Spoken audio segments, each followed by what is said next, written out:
page full of notes because of bad handwriting. Okay, so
what you get. Look into the llama.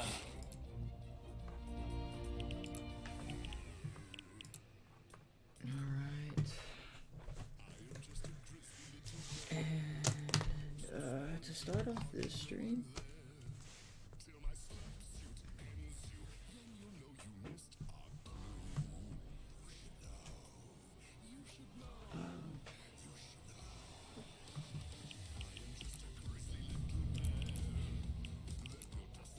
I guess we ought to just get started on collecting our gold.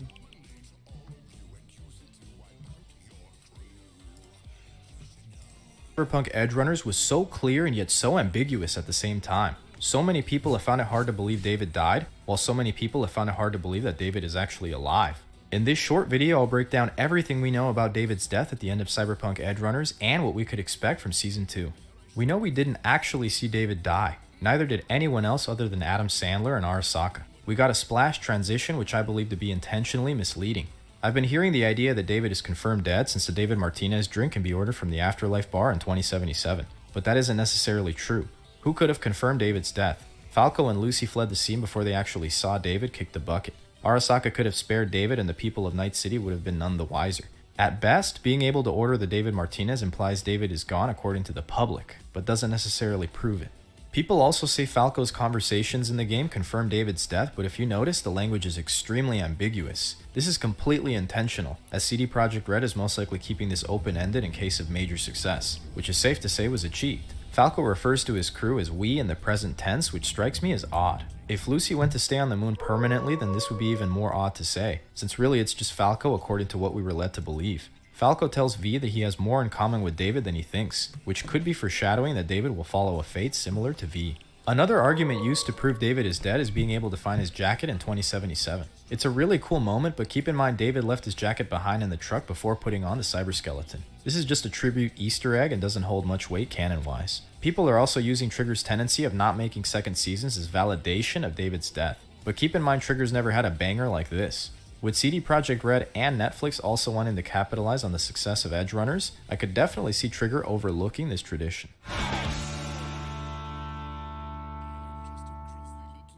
So what do we know for sure? At the end of Cyberpunk Edgerunners, we got a splash transition implying David's death. The director had made it very clear for every other character that they were dead by showing the body and at times doing multiple takes of their demise.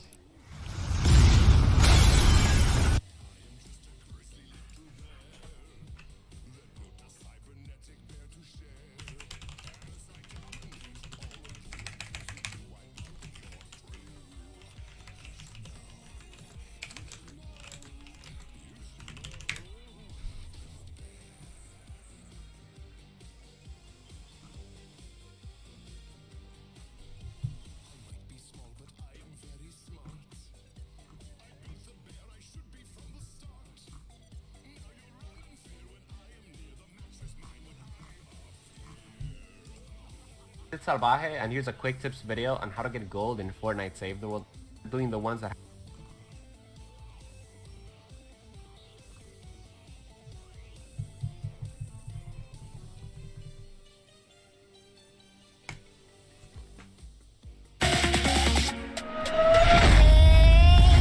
this way in the game of Fortnite Save the World. Now essentially gold is a currency that you can use. It's pretty much, let's go. Alright boys, so essentially if you guys come over to the quest tab, this is of course the easiest one to pick up first.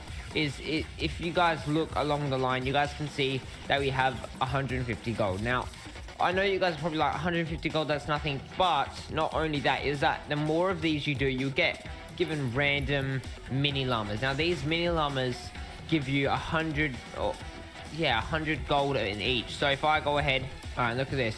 Look how much gold we get. Look at all of this gold. And that's from 10 llamas. Wait. So now I just went from 11,500 to like 11,900, which is not that much, but it's still a lot. It's more than what you get for just doing them. Alright.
picking out mad parts right now. A normal mission. So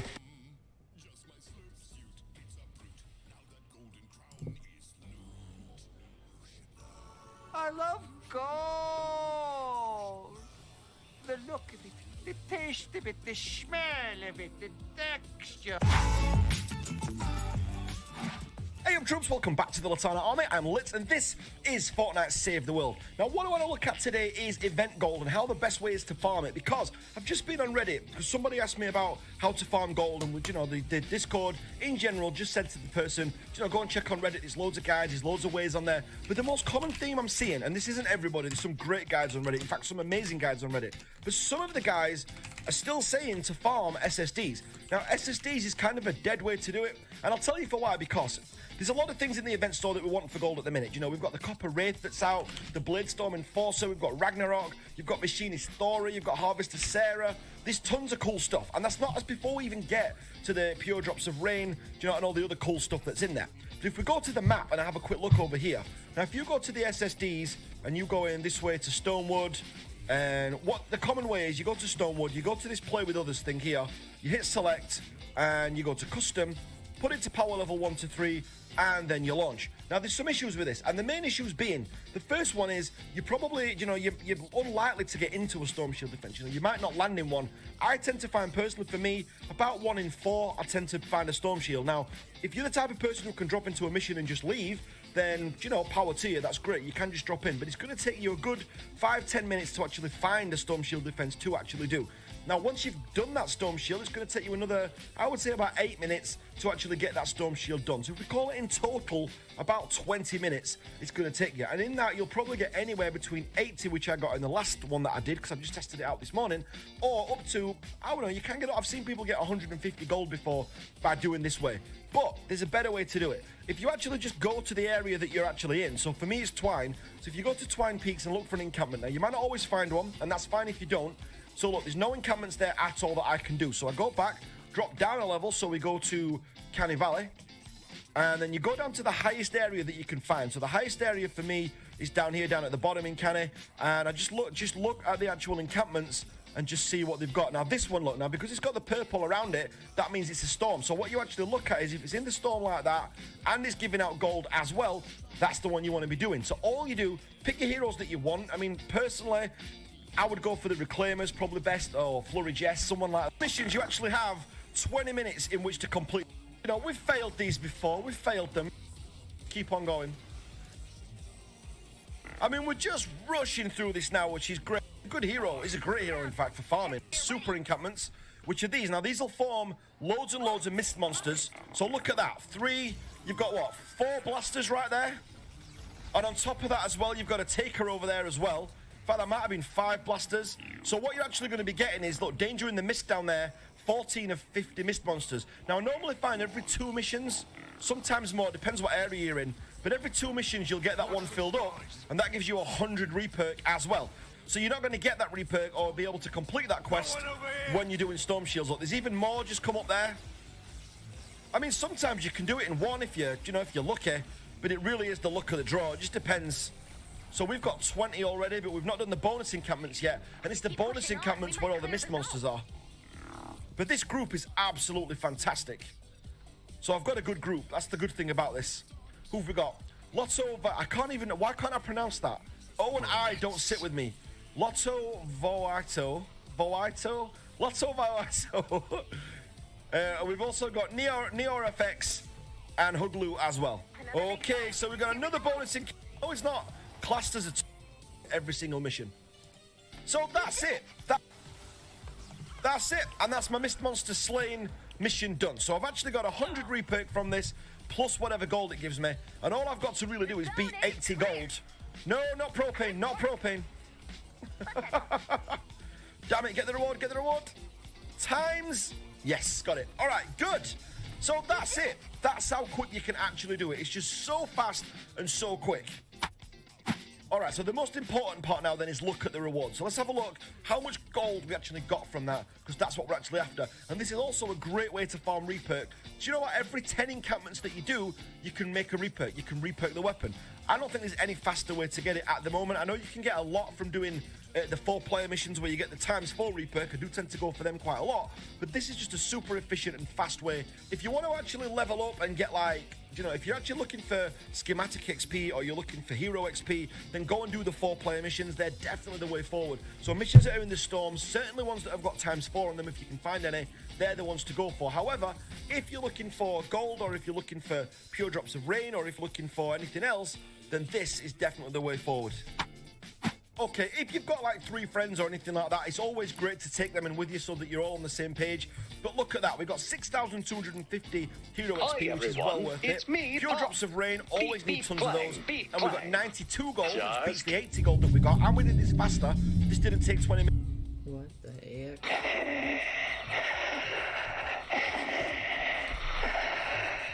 That's creepy, bro.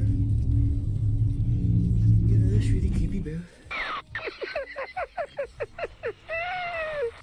Right. So this is gonna be a summer camp one. Okay.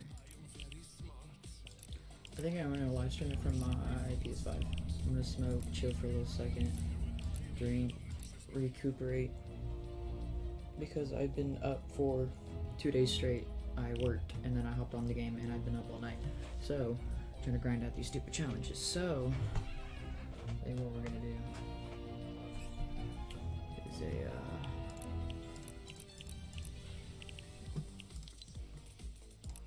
I'm gonna save the world first of all. I'm gonna take this booklet of notes. Swap that hoppy poppy over there.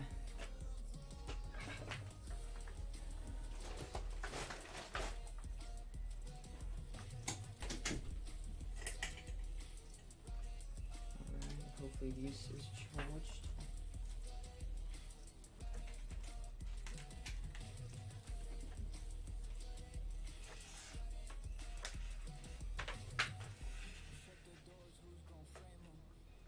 I'm just gonna take off these headphones because it's kind of pointless to have them on.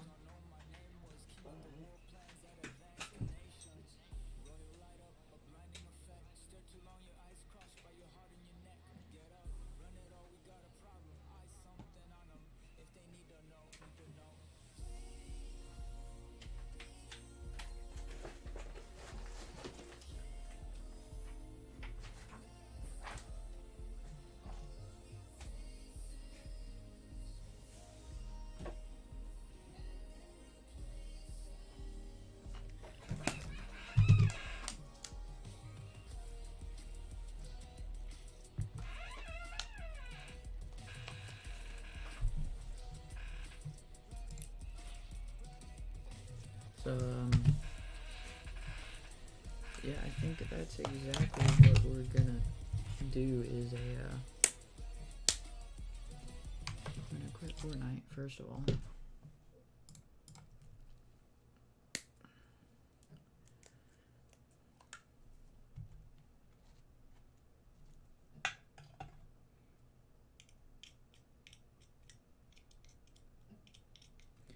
We're gonna load this fat baby up real quick.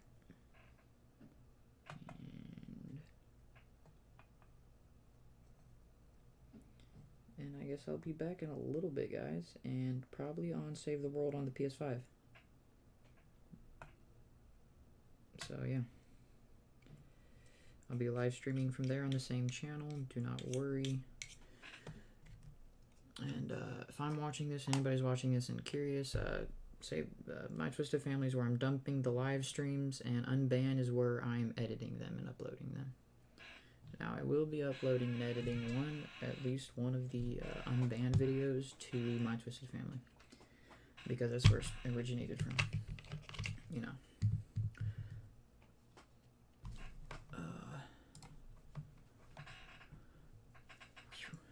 Alright guys,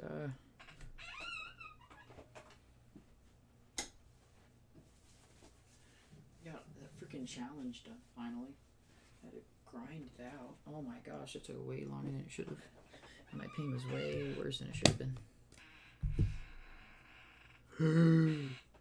You can't see my titties. No, I'm joking. They're not titties. They're snips. But I'm gonna go ahead and toast the ball.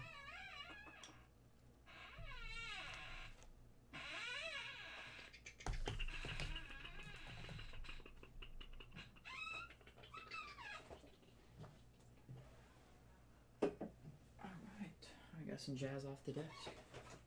I do like it when I do that. Alright guys, when this bowl toasts and when it's finished, I'm in the live stream. And I should be up in probably around 11. It's 10:30 right now. So give me 30 minutes to just chillax. I need a small break.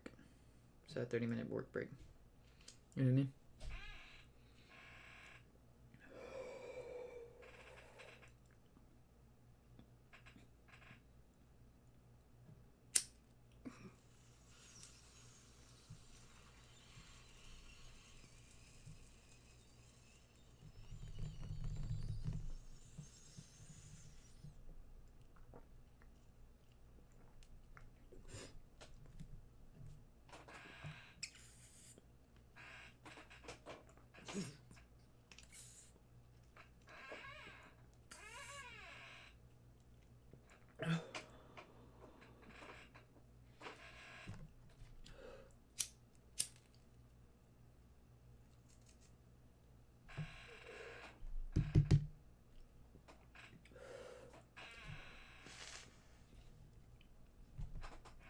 Why do I feel something hit my back?